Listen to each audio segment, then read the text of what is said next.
Salut à tous, nouvelle vidéo Outlook comme chaque semaine. J'espère que vous allez bien et que vous avez passé une très bonne semaine de trading. Donc la vidéo d'aujourd'hui est sponsorisée par BitGet. Mais avant de commencer, bien sûr, comme à chaque fois, je veux prendre le temps de vous remercier pour les likes et pour les commentaires et pour votre temps. Ça fait vraiment plaisir, donc vous prenez le temps de le faire. Donc je dois prendre le temps de vous remercier à chaque fois. Et donc gros merci à vous les amis pour le soutien. N'hésitez pas à me suivre sur Twitter, vous avez le lien dans la description. Et sans plus tarder, on va attaquer la vidéo. Let's go.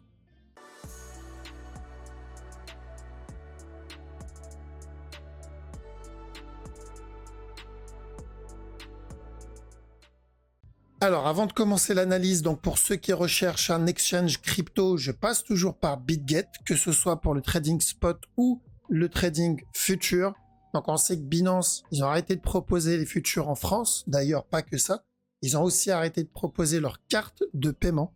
Donc BitGet vient de lancer sa carte de paiement pour ceux que ça intéresse. Moi, j'ai déjà commandé la mienne. Bien sûr, comme n'importe quel autre gros broker, on peut aussi faire du Launchpad, on peut faire du Launchpool et bien sûr, il y a d'autres possibilités pour du earning. Donc pour ceux que ça intéresse, vous avez le lien dans la description si vous voulez profiter des bonus d'inscription et surtout, très important, des 10% de remise sur les frais de trading. Il y a aussi une offre en ce moment, donc jusqu'au 7 mars, où ils offrent 10 BGB pour le premier trade d'au moins $100. Donc c'est une offre qui est réservée aux 100 premiers utilisateurs. Donc n'hésitez pas, tout est dans la description et on va attaquer l'analyse. Alors, donc on va commencer avec le Bitcoin. Donc vous inquiétez pas, la crypto que vous m'avez conseillé, donc ça, on la verra lundi. On va pas faire ça le vendredi parce que je ne veux pas que la vidéo dure trop longtemps, vu que les vendredis, on voit le Forex et la crypto. Donc ça peut faire long pour une vidéo. Mais lundi et mercredi, on regarde ça tranquillement. Donc n'hésitez pas à mettre en commentaire les cryptos que vous voulez que je regarde. Et pour le Bitcoin, donc ce qu'on a vu dans la précédente vidéo, c'est qu'on cherchait de l'achat pour le running et ensuite de la vente pour valider ça. Et c'est ce qu'on a eu. Donc le buy, on l'a bien eu. On n'a pas cassé ce top et on est revenu donner ce drop. Par contre, on n'a toujours pas pété le bas. Donc c'est ce que j'attends. J'espère qu'on va l'avoir dans les prochaines heures.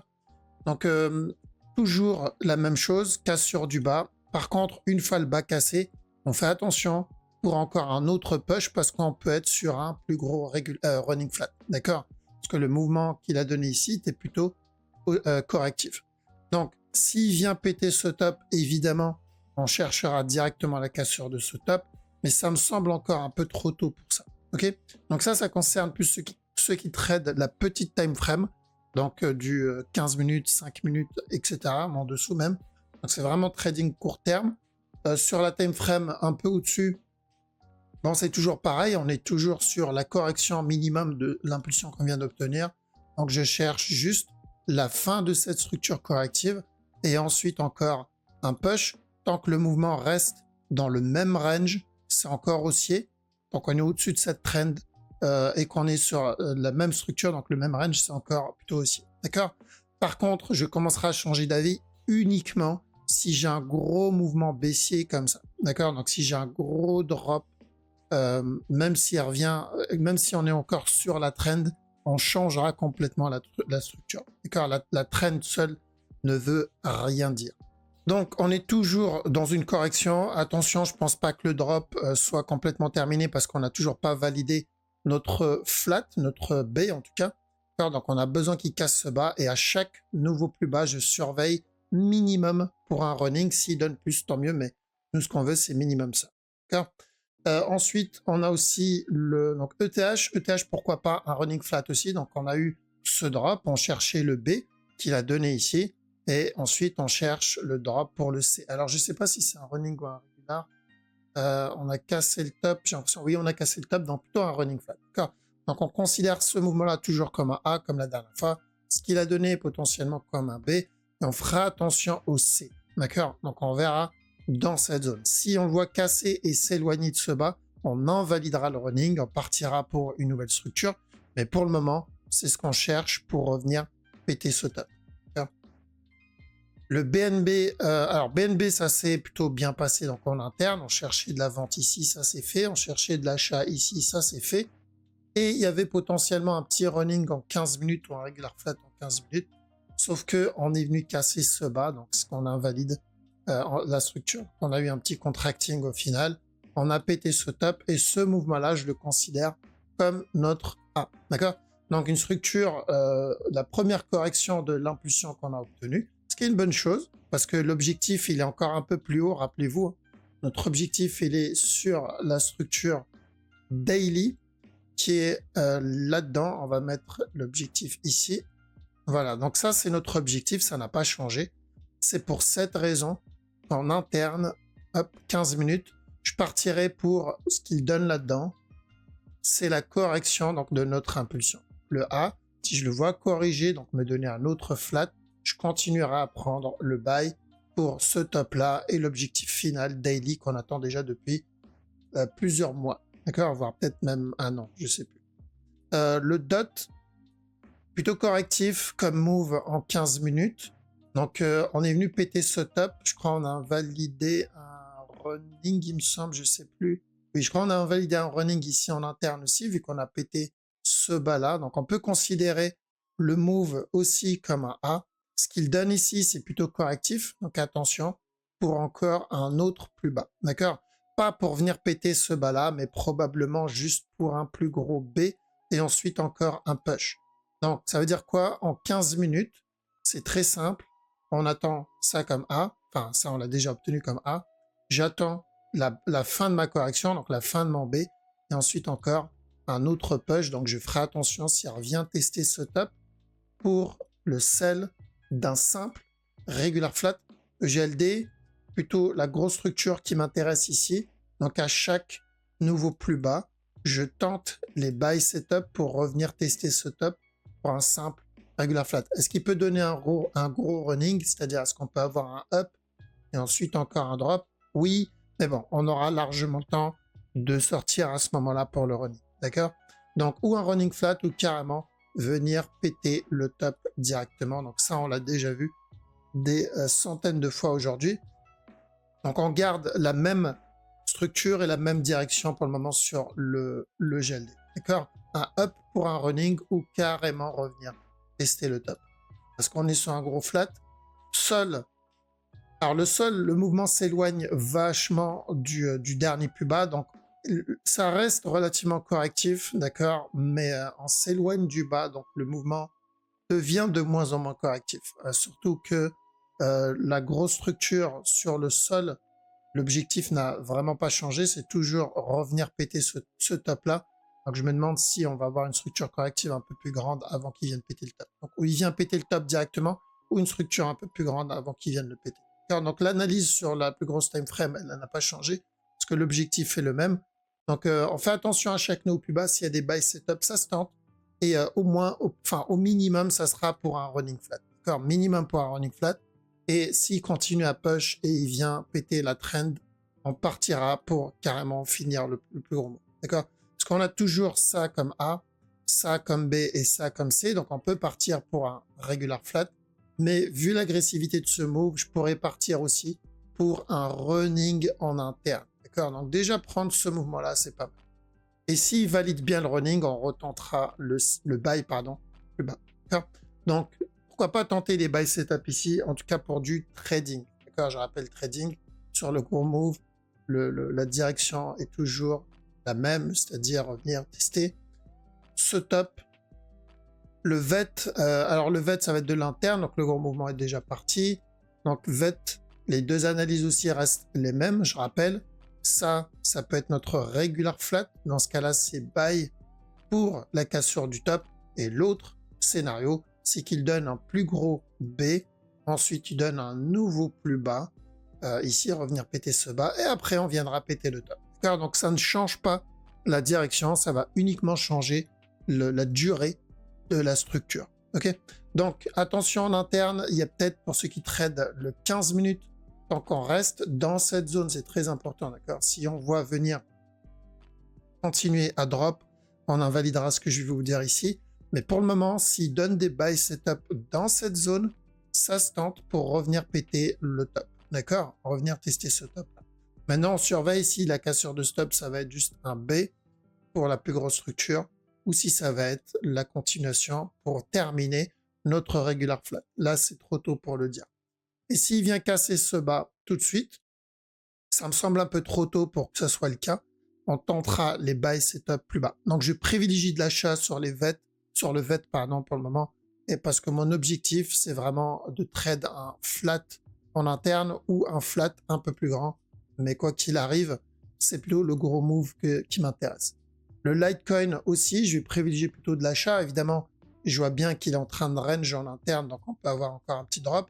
Mais ça, c'est de l'interne. Moi, ce qui m'intéresse, c'est le gros move. D'accord? On avait dit ici, on peut avoir un dernier plus bas avant le buy. Donc ça, l'analyse n'a pas changé.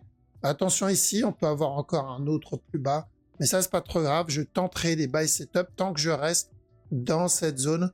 L'objectif, c'est de revenir péter le top. Maintenant, s'il explose et je vois que le mouvement, donc le C, devient beaucoup plus grand, bon, là, j'oublierai le regular flat. De toute façon, j'aurai pas de buy setup s'il donne ça, vu que ça sera un gros drop.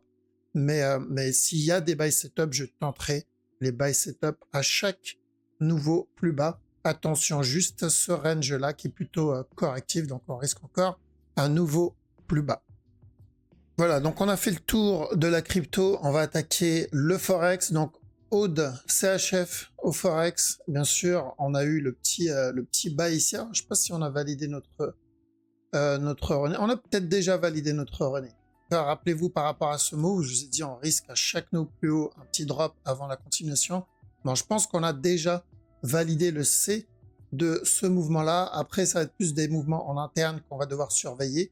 On a eu un beau regular flat ici, je pense, et des chances qu'on obtienne un autre, voir si ça va être juste un regular flat pour ce drop-là, ou s'il va revenir donner un plus bas pour une nouvelle structure. D'accord? Donc déjà, en interne, pourquoi pas un C pour minimum chercher un regular flat. D'accord? Après, pour le plus gros move, il va falloir attendre un peu.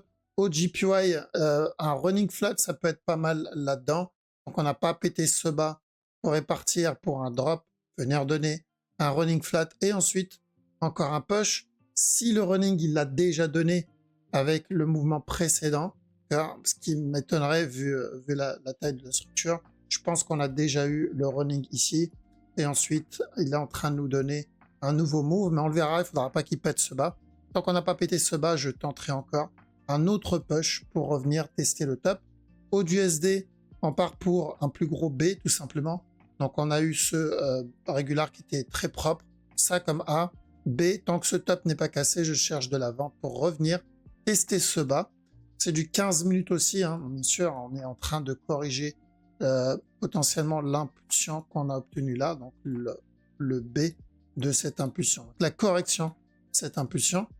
4 CHF, alors le gros move est plutôt haussier, ce qu'il donne là-dedans. Donc on a eu le A ici, le B ici, ce qu'il est en train de donner le C, peut-être un petit flat là-dedans. Donc on cherche de l'achat sur 4 CHF pour revenir tester le top. 4 JPY, alors on a obtenu un beau petit sell ici et on cherchait, en tout cas je ne sais pas si on l'a vu dans la vidéo YouTube ou si c'était en privé sur Zoom. Donc on a dit tant que ce bas n'est pas cassé, on cherche de l'achat pour revenir péter le top pour un running flat. C'est ce qu'on a obtenu, donc le top est cassé. Maintenant, ça va être de l'attente qu'on va avoir. On va enlever ça. Je considère ce drop-là comme mon A. Donc pour les prochains jours, semaines, on cherche le B. Encore une fois, le B validé comme ici. Là, on pourra partir pour une structure un peu plus grande. Donc en interne, au moins un régular.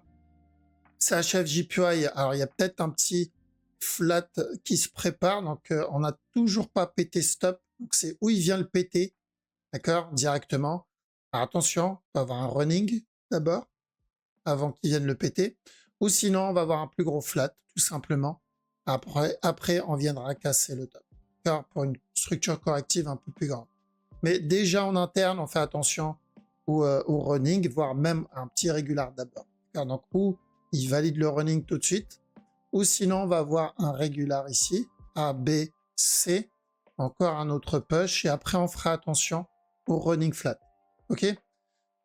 Alors, on a le DAX aussi. Donc, le DAX, il push tranquillement, et on a pété ce top encore une fois. Alors, on cherchait un running, il me semble, en 15 minutes. Pareil, je ne sais pas si c'était sur YouTube ou sur Zoom. Donc celui-là, on l'a obtenu. ensuite le drop, et on cherchait minimum une structure corrective un peu plus grande, sauf qu'il a cassé le top, et je pense pas qu'on aura de future running là-dedans. Je pense que le regular flat a été fait ici, même si c'est vachement agressif, et en 15 minutes, sur la petite time frame, on va partir sur un running flat, donc j'aimerais bien qu'il me donne un petit drop, sans casser ce bas, c'est important, et ensuite, pourquoi pas, continuer son push tranquillement. Donc un running simple, en 15 minutes. DXY, un petit flat qui se prépare en petite time frame, mais c'est vraiment de la petite time frame. Donc on va surveiller parce que le gros move, je pense qu'on va entamer une structure corrective plus grande, donc corriger tout le drop qu'il a donné, d'accord, s'il veut continuer à push en interne. Déjà ici, en 15 minutes, tant que le move reste correctif ici, tant que ce bas n'est pas cassé, on cherche de l'achat pour revenir, péter ce top.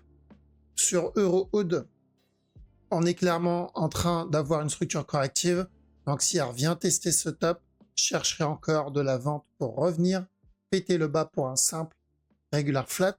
EuroCAD, le mouvement est clairement correctif, ce qu'il est en train de donner là. Donc il a explosé, ce qui fait qu'il invalide le sell qu'on avait ici.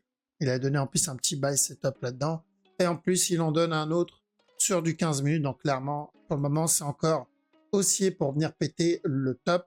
Donc attention, tel quel, ça, tant qu'on reste correctif, c'est encore aussi. Encore, plus la correction est grande, plus l'impulsion qu'on va avoir peut être intéressante. Sur EuroJPY, alors je m'attendais à ce qu'il s'essouffle un peu et qu'il se retourne au moins pour corriger. Je m'attendais pas à une grosse correction, mais au moins venir corriger le up qu'il a donné.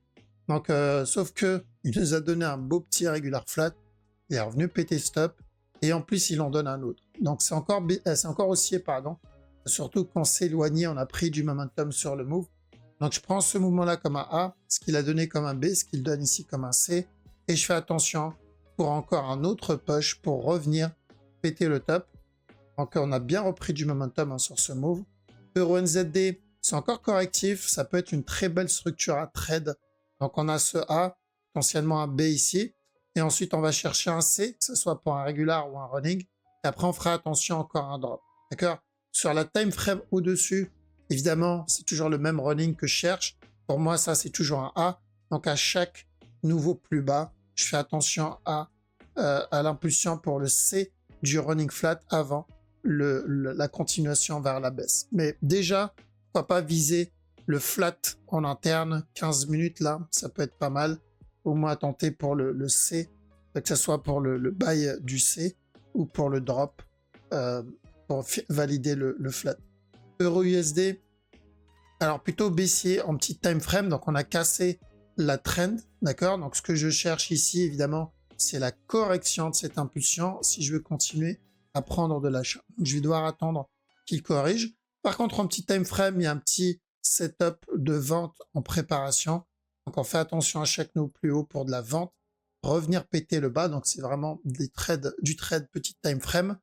GBP Aude, alors le mouvement est clairement correctif aussi, donc on cherchait ici de l'achat pour au moins un running, d'accord, sauf que il n'est pas en train de valider un running d'après moi, en train de valider une grosse structure corrective, et à chaque nœud plus haut, on cherchera ensuite de la vente. Donc ça ne changera pas la direction, mais ça changera l'endroit où on va devoir rentrer et la structure derrière. Donc c'est baissier. L'avantage, c'est qu'on va pouvoir rentrer un peu plus haut. Maintenant, l'inconvénient, c'est que le running flat en interne n'est plus vraiment très bon vu que on n'a pas cassé ce bas-là. D'accord? Donc on part pour une nouvelle structure, pour un plus gros B, et ensuite encore de la vente. On a GBP CAD aussi, donc lui, je pense qu'il viendra péter le top. On part pour une structure corrective aussi sur la time frame 1 heure. Donc, tant qu'on n'a pas cassé ce top, on fait attention encore à un autre plus bas. D'accord? On cherche des sell setup une fois le top cassé. Sur GBP JPY, pourquoi pas un petit running flat, ça serait pas mal, sauf que alors c'était combien le running? Je sais plus si c'était 4 heures ou 1 heure. Alors, on a déjà cassé le running flat 4 heures, donc ça c'est fait. Et le running flat 15 minutes, il a déjà été fait. Celui-là, vous vous rappelez, chercher de la vente et ensuite un up. Donc ça aussi, ça a déjà été fait. Donc je surveille évidemment le plus gros move, celui-là. que je considère pour le moment encore comme un A. On peut très bien avoir encore un drop avant le push. Ça, je ne l'oublie pas, hein, il est toujours là. Et en 15 minutes, il y en a peut-être encore un autre pour ceux qui veulent trade la plus petite time frame. Donc attention à ce drop. Tant que ce bas n'est pas cassé, on va pas chercher encore un autre plus haut en petit time frame. GBP NZD, le mouvement aussi est plutôt correctif en interne ici. Donc attention, tant qu'on reste sur cette correction, c'est encore baissier. Et j'oublie pas qu'à chaque nouveau plus bas, je garde en tête le plus gros running avant le drop. Et aussi, bien sûr, la structure 4 heures est toujours la même, parce qu'on avait dit tant que ce top n'est pas cassé, on part pour ce running flat. Et pour le moment, ça se passe plutôt bien. Bon, j'ai eu peur un peu par rapport à ce qu'il donnait ici, parce que c'était correctif. Mais vu comment on s'est éloigné du move, c'est plutôt cool. Donc on partira toujours pour la même structure. GBP USD, donc attention à un running flat ici, parce que le up qu'il a donné est vachement correctif. On a toujours celui-là qui est tout seul, donc potentiellement un A, ce qu'il donne ici comme un B. Donc on part minimum pour un C, voire même revenir péter le bas s'il valide un regular flat plus grand. D'accord? Mais nous, on va partir minimum pour un running flat. S'il donne plus, tant mieux, mais ça sera bonus. D'accord? Minimum running et on fera attention dans cette zone pour ceux qui veulent tenter le running. NZD CHF, bon, pas grand-chose sur le gros move. On cherchait de l'achat, nous, ici. Bon, on a eu bien plus que prévu, d'accord? Nous, on voulait juste au moins une correction, mais on a eu bien plus que ça. Donc, il va falloir que cette structure se termine. Il n'y a pas de raison de sortir. Après, en petit time frame, il y a un running de prévu, je pense, ici, pour notre A, le B. Donc, je chercherai de la vente pour un C. Et tant que ce bas n'est pas cassé, je chercherai encore de l'achat. Donc, il n'y a pas d'autre raison de vendre à part pour le C du running. NZD, USD aussi, un beau petit regular flat qui peut être vraiment pas mal. Donc ce A, le B, et ensuite on cherche de la vente pour revenir tester le bas pour un regular flat s'il veut continuer à push un peu comme on l'a eu là ou comme on l'a eu ici. Donc déjà le C du regular, ça peut être un beau trade. On a aussi NZD, JPY. On peut tenter le running tant qu'on n'a pas pété ce bas. Pourquoi pas et buy setup pour revenir tester le top encore une fois. Dans 15 minutes, c'est plutôt haussier. En une heure, bon, on n'a pas grand-chose. On est déjà dans l'achat normalement. On avait dit de chercher de l'achat ici avec un buy setup ici. Donc normalement, on est déjà dans le buy là-dedans. D'accord? Donc pas de raison de sortir. En plus, il y a un petit running flat en 15 minutes. Donc pourquoi pas. On a aussi USD CAD. Donc je pars pour un plus gros flat sur USD CAD. Donc je fais attention parce que tant qu'on n'a pas pété ce bas, on pourra avoir juste une structure corrective en interne, donc attention à ce regular flat. Et ensuite encore un nouveau push, ok? Donc ça, je ne supprime pas tant qu'on n'a pas pété ce bas. C'est important. Par contre, s'il vient péter ce bas, c'est qu'il y a de bonnes chances qu'on vienne péter ce bas-là. Parce que l'objectif 4 heures, il est plus bas un peu. Okay, ça n'a pas changé. Mais en 1 heure, là où il est, attention au simple régular pour venir péter le top. USD, JPY, on va partir pour un plus gros régular flat, d'accord, vu comment le mauvais correctif. Donc nous ici, je crois que c'était sur Zoom en privé, on cherchait de l'achat. On avait dit de chercher de l'achat ici, donc ça c'est fait. Maintenant, tant que ce top n'est pas cassé, on fait attention encore à de la vente pour revenir péter le bas. Mais il faudra qu'il donne des sell setup par contre, parce que je ne supprime pas la possibilité du running qu'on cherchait à la base. D'accord? Donc, il peut très bien venir le valider. Mais en termes de risk-reward, c'est mieux de tenter le régular, plutôt, le C du régular. US Oil, alors on a validé notre running flat. Donc, on avait dit de chercher de la vente ici. Ça, c'est validé. On a dit de chercher de l'achat ici. Ça aussi, c'est validé. Donc, attention, sur l'interne, on est peut-être en train de donner un plus gros flat. Donc, ça comme A. Un B, un C, vu qu'on invalide ça comme un running pour le moment. Donc, s'il vient péter ce bas et qu'on reste dans cette zone, on pourrait avoir encore un dernier push. Sur la plus grosse time frame 4 heures, évidemment, ce mouvement-là est correctif. Donc, à chaque nouveau plus haut, que ce soit à partir de maintenant ou après avoir validé le petit regular flat, je risque ce drop-là. D'accord, c'est plutôt baissier en 4 heures. Le silver, attention au régular déjà. Donc la direction 4 heures est la même. Ce A, on attend la fin du B et ensuite le C. Donc ça, c'est toujours pareil. Par contre, en 1 heure, évidemment, on cherchait de l'achat ici. Si vous vous rappelez, je vous ai dit, tant que ce bas n'est pas cassé, on cherche de l'achat. Ça, c'est validé. Maintenant, faire attention, il y a potentiellement un regular flat qu'on peut avoir pour revenir tester le bas. S'il valide ce regular, on pourra retenter le buy plus bas pour le running que je vous ai montré en 4 heures. Après, on a le gold. Le gold, ça se passe plutôt bien. Donc, on avait dit aussi, tant que ce bas n'est pas cassé, on cherche de l'achat pour revenir tester le top. Donc, je suis toujours dedans. On continue à chercher la même direction tant qu'il n'y a pas de retournement sur le move. Ok, ceux qui sont rentrés dans le move ici ou là, il y a de bonnes raisons de monter un peu le BE et de prendre un peu de profit au cas où ils décident de donner une structure corrective un peu plus grande, par exemple un running dégueulasse ici, mais bon, je vous avoue, il est vraiment trop dégueulasse, mais je le garde en tête. Alors, je privilégie toujours la même direction, c'est-à-dire revenir péter le top. Objectif, c'est donc le précédent plus haut pour la structure 4 heures qui est la même depuis là. Hein. Si vous vous rappelez, on a dit on cherche un plus gros flat avant le buy. Donc on est toujours dans celui-là. Ça c'est notre A, ça c'est notre B, revenir donner le C, ensuite on cherchera le drop et ensuite on cherchera encore de l'achat. Donc on est en train de trade cette structure tranquillement. Ok? Voilà, donc on a fait le tour. Merci les amis d'avoir regardé la vidéo jusqu'au bout et surtout merci pour votre soutien, ça fait vraiment plaisir. Hein. Je vais prendre le temps de vous remercier à chaque fois, si c'est possible en début et en fin de vidéo, parce que vous prenez le temps de lâcher un petit commentaire et un petit like et c'est ce qui soutient la chaîne le plus. Merci beaucoup les amis. Passez une très bonne soirée et un bon week-end. Ciao.